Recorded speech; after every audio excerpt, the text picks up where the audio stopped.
Third sum பாருமா. Third sum என்ன கொடுத்துருக்காங்க அப்படின்னு பார்த்தீங்கன்னா பி கிராஸ் ஏயோட வேல்யூ கொடுத்துட்டாங்கம்மா.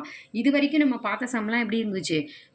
ஏங்கிற செட்டும் பிங்கிற செட்டும் கொடுத்துட்டு A cross B B cross ஏலாம் கண்டுபிடிக்க சொன்னாங்க.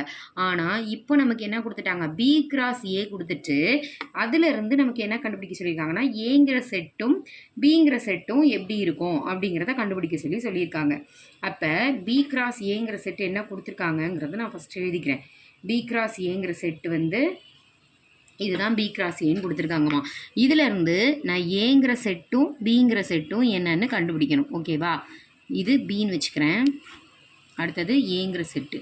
இது ரெண்டும் நான் என்னன்னு கண்டுபிடிக்கணும். அப்போ பார்த்தீங்கன்னா ஃபஸ்ட்டு இங்கே என்ன இருக்குதுன்னு பார்த்தீங்கன்னா பி தானே இருக்குது. அப்போ இங்கே இருக்கக்கூடிய ஃபஸ்ட்டு நம்பர்ஸ் எல்லாமே எதில் உள்ளது?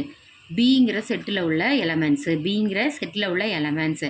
செகண்டாக உள்ளது எல்லாமே செகண்டாக இருக்கக்கூடிய ஏங்கிற செட்டில் உள்ள எலமெண்ட்ஸு. அப்போ பிங்கிற செட்டில் என்னெல்லாம் இருக்குதுன்னு பாருங்கள். -2 இருக்குது. இங்கேயும் -2 தான். 0 0 3 3ன்னு இருக்குது.